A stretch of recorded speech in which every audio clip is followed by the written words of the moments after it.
നമ്മുടെ ധനമന്ത്രി കഴിഞ്ഞ ദിവസം അവതരിപ്പിച്ച ബജറ്റിൽ ഒരു പ്രഖ്യാപനം നടത്തി. അത് സംസ്ഥാനത്ത് ചന്ദന കൃഷി പ്രോത്സാഹിപ്പിക്കും എന്നുള്ളതായിരുന്നു. ഇത് കേട്ട ചിലർക്കെങ്കിലും ഒരു സംശയമുണ്ട്, നമ്മുടെ നാട്ടിൽ ചന്ദനം ഇങ്ങനെ വ്യാവസായിക അടിസ്ഥാനത്തിൽ കൃഷി ചെയ്യാൻ കഴിയുമോ, എൻ്റെ നാട്ടിൽ അത് വളരുമോ എന്നുള്ളതൊക്കെ ഉള്ള സംശയങ്ങളുണ്ട്. ആ സംശയം തീർക്കാനാണ് ഞങ്ങൾ ഈ വാർത്തയിലൂടെ ഉദ്ദേശിക്കുന്നത്.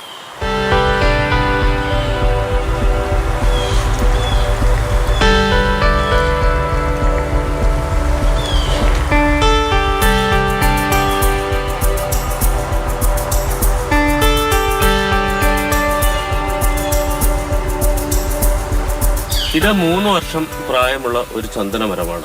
ഇതേപോലെ 4800 ചന്ദനമരങ്ങൾ ഈ തോട്ടത്തിലുണ്ട്. ഇത് മറയൂരിലെ വനം വകുപ്പിന്റെ ഒരു ചന്ദനമര പ്ലാന്റേഷനാണ്. ഇതേപോലെ നിങ്ങളുടെ നാട്ടിലും സ്വന്തമായി ചന്ദന പ്ലാന്റേഷൻ ആരംഭിക്കാൻ കഴിയും. അതിന് ചെയ്യേണ്ട പ്രധാനപ്പെട്ട ചില കാര്യങ്ങളുണ്ട്. അതിൽ ഒരു കാര്യം പ്രത്യേകം ശ്രദ്ധിക്കണം. 2 തരത്തിലാണ് ചന്ദന തൈകൾ ലഭിക്കുക. ഒന്ന് വേരിൽ നിന്ന് മുളപ്പിക്കാൻ കഴിയും, മറ്റൊന്ന് വിത്ത് മുളപ്പിക്കുകയാണ് ചെയ്യുന്നത്. വിത്ത് പ്രധാനമായും കിട്ടുന്നത് മറയൂരിലെ വനം വകുപ്പിന്റെ ചന്ദന ഡിപ്പോയിൽ നിന്നാണ്. ഇവിടെ നമ്മൾ 2021-22 ആണ് നമ്മളിവിടെ പ്ലാന്റ് ചെയ്തത്. 2021 ആണ് ഇവിടെ പ്ലാന്റ് ചെയ്തിട്ടുള്ളത്. ഇതും ഇതുപോലെ തന്നെ ഇപ്പം നമ്മൾ നിൽക്കുന്ന ഈ ഒരു സ്ഥലം പോലെ കിടന്നൊരു സ്ഥലമാണ്. പൂർണ്ണമായിട്ടും കൊങ്ങിണിയും കമ്മ്യൂണിസ്റ്റ് പച്ചയും ഒക്കെ നിറഞ്ഞ് അണ്ടർഗ്രോത്ത് കവർ ചെയ്ത് കിടന്ന ഒരു സ്ഥലമായിരുന്നു. അതിലെ കൊങ്ങിണിയെല്ലാം ആദ്യമേ തന്നെ പറിച്ചു മാറ്റിയിട്ട് ഒരു 2.5 മീറ്റർ സ്പേസ്മെന്റിൽ നമ്മൾ കുഴിയെടുത്തു. 2.5 മീറ്റർ സ്പേസ്മെന്റിൽ കുഴിയെടുത്തതിന് ശേഷം അത് ഒരു 45x45 കുഴിയാണ് എടുത്തത്. അപ്രകാരം കുഴിയെടുത്തതിന് ശേഷം പ്ലാന്റ് ചെയ്തിട്ടുള്ള ഒരു തോട്ടമാണ്. ഇത് 2 വർഷത്തെ വളർച്ചയുള്ളൊരു തോട്ടമാണ് ഈ കാണുന്നത്. അതിന് ഏറ്റവും നല്ല മികച്ച വളർച്ചയുള്ളതാണ്. ഇത് തന്നെയാണ് ഏറ്റവും നല്ല കേരളത്തിൻ്റെ ഒരു മോഡലായിട്ട് ആർക്ക് വേണമെങ്കിലും ചന്ദനം കൃഷി ചെയ്യാൻ പറ്റും എന്നുള്ളത്. ഇതിനകത്ത് 2 ഹെക്ടർ സ്ഥലത്ത് നോക്കിയാൽ അറിയാം, ഏതാണ്ട് 4800 ചന്ദനം നമ്മൾ ഇതിനകത്ത് നട്ടുപിടിപ്പിച്ചിട്ടുണ്ട്. ഇതിനകത്ത്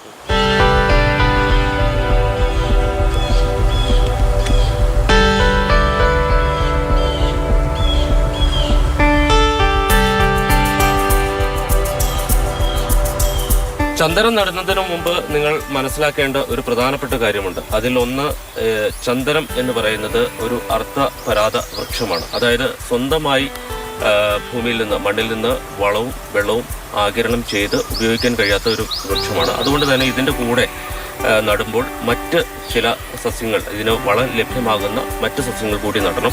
അല്ലെങ്കിൽ തീർച്ചയായിട്ടും ഈ ചന്ദന തൈകൾ ഉണങ്ങിപ്പോകും.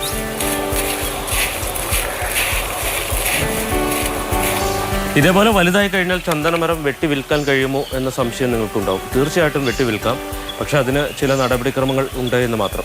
അപ്പോൾ ഏതൊരാളുടെ പറമ്പിൽ നിൽക്കുന്ന ചന്ദനവുമായാലും അത് വിപണനം ചെയ്യേണ്ടുന്ന സമയം എത്തുമ്പോൾ അടുത്തുള്ള റേഞ്ച് ഓഫീസറെ രേഖാമൂലം വിവരം അറിയിക്കുക.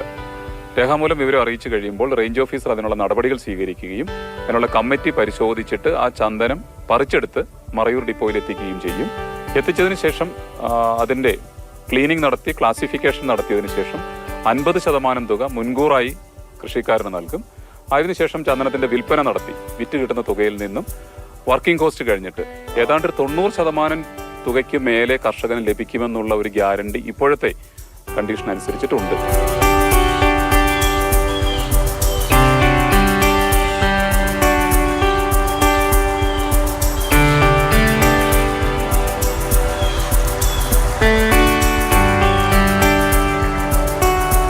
ചന്ദനം ഒരു നീണ്ട കാലത്തെ നിക്ഷേപമാണ്. കുറഞ്ഞതൊരു 30 വർഷമെങ്കിലും കഴിഞ്ഞാൽ മാത്രമേ വെട്ടിവിറ്റതുകൊണ്ട് നിങ്ങൾക്ക് ധാരാളം പണം ലഭിക്കൂ. അതുകൂടി മനസ്സിൽ കരുതുക. മറയൂരിൽ നിന്ന് വിനു കാഞ്ഞിരപ്പള്ളിക്കൊപ്പം ജെയിനസ് രാജു, മാതൃഭൂമി ന്യൂസ്.